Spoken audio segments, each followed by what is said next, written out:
Facebook's authentic name policy condones active discrimination. The enforcement of this policy has serious implications which unfairly affect minority groups and marginalized individuals. I want to be very clear. I don't believe that this policy was designed with the intention to maliciously attack and exclude these groups from important discussions on Facebook, but that's essentially what it does. And the implications of that are very serious for these individuals being affected. Facebook has become integral to the social interactions in our daily lives with our friends, our family, the people we work with, people from our schools and businesses. Facebook has become a necessary tool to remain relevant as a business or organization in today's market, and it has become necessary to remain visible to the public as a legitimate entity. This affects people's livelihoods. People's businesses directly are affected by Facebook, and discriminating against these minority groups is really harmful to their livelihood in these cases, and it should be seriously considered and discussed. The users of Facebook remain largely unaware that this is an issue because the people who are affected by this issue have been banned from the discussion. They've been exiled from this social space. And so how is the information going to get around? It's not like Facebook themselves, it's not like they're going to share this information with you.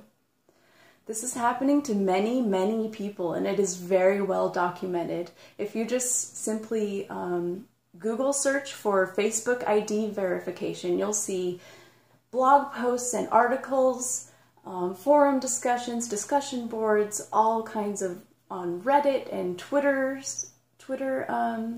accounts talking about this, and it's been happening since 2012 and earlier. It's hard to identify the number of people who have been locked out since we're disenfranchised now. We're no longer in a group, so it's hard to tell how many this affects.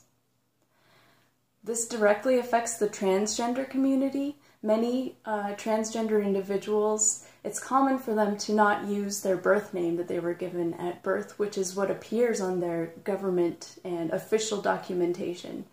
So this affects them. Native Americans commonly have words or phrases in their real legal names, but Facebook deems these as a violation of their standard for authentic names.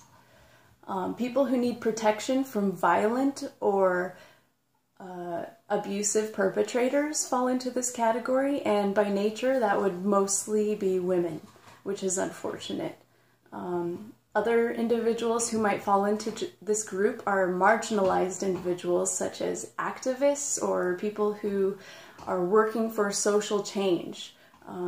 A real, very real problem for people who are outspoken about these things is that there are other people out there who don't like it, and sometimes they're violent, and we need to protect these people's identities for that reason. So Facebook asking for government ID is incredibly invasive and intrusive, and it's wrong. They are not a government entity, and they do not deserve to have that information, nor should it be required. And to the people who argue that all of this is covered in their terms and conditions, which you have to agree to in order to use Facebook services, I say it's pretty ridiculous that you need to be able to pass the bar exam to understand this document that they write, because it is so saturated with language that is entirely vague. It's really hard to make sense of for normal individuals who use Facebook, and it's designed to be that way. So let me know what you think. Comment and subscribe to my channel. Let me know about your experiences, your friends' experiences, what they did to fix this issue.